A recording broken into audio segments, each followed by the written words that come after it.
interessante quem, por exemplo, opera, eu tenho uma automação para um mercado mais lateral, outra para um mercado, né, mais de tendência.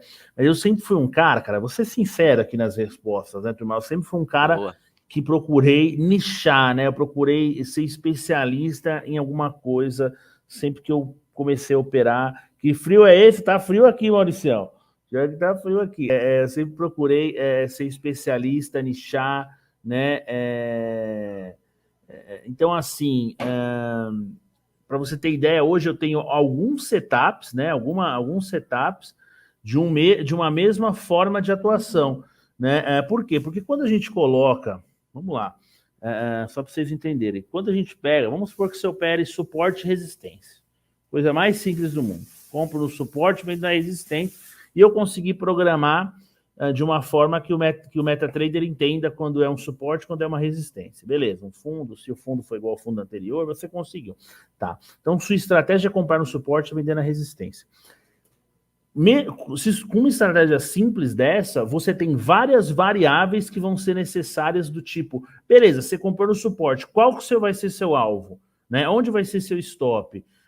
Se a resistência tiver 1.000 pontos, você vai buscar os 1.000 pontos até a próxima resistência ou você vai zerar antes? Você vai ter trailing stop, você vai ter... Cara, você destrincha muito. Então, eu tenho hoje, para você ter ideia, Alan e os nossos amigos aí, espectadores aí, eu tenho várias formas de atuação, inúmeras formas de atuação, com a mesma estratégia. Então, pô, se você tem 3 alternativas, talvez você não necessariamente tenha que criar um setup totalmente diferente. Talvez o mesmo setup, mas com configurações de alvos, stops e tal, que é o que eu faço. Né? A forma de atuar naquela estratégia, ela muda e vale muito a pena porque você evolui muito.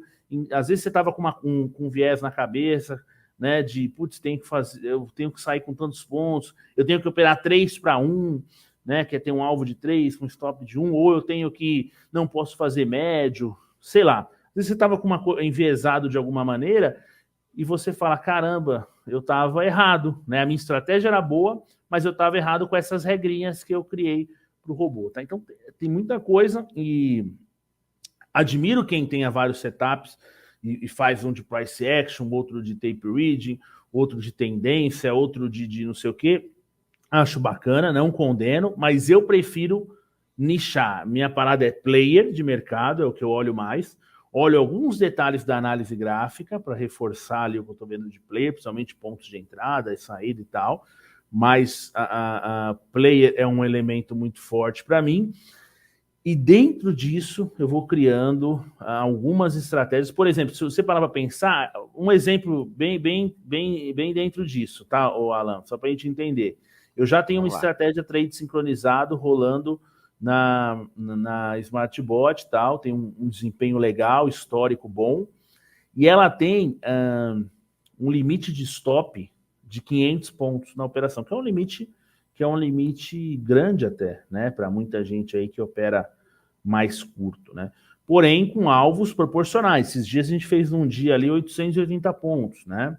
São alvos proporcionais e tal. Se você pegar minhas estratégias de radar, elas não são tão diferentes, elas têm princípios semelhantes. Então, talvez o trade sincronizado atual vai estar comprado e o radar também vai estar comprado, né? E o dólar vai estar vendido, né? Então, muitas vezes você vai pegar coincidências, não o mesmo preço de entrada, mas muitas vezes você vai pegar em direção semelhante, né? Na maioria das vezes vão estar em direções semelhantes. Por quê? Porque as estratégias têm detalhes semelhantes em termos de leitura de player e tal, mas a configuração é outra, né? É muito interessante quem mexe com trade sincronizado, quem já mexe com MetaTrader, quem já mexe com linguagem de programação, quem já trabalha com algoritmo, é muito interessante a quantidade de possibilidades que você vai criando dentro da mesma estratégia, né? Então, a gente tem o trade sincronizado que já roda, nós temos o trade sincronizado que já roda, chegou a andar 850 pontos, comenta o Lucas hoje, né? Nós temos o radar que vai entrar e nós temos o radar no dólar. Então, todas as três, elas têm leituras semelhantes, né? Porque se baseiam muito no comportamento dos players de mercado. Certo? Boa, Meu amigo Alan. certíssimo.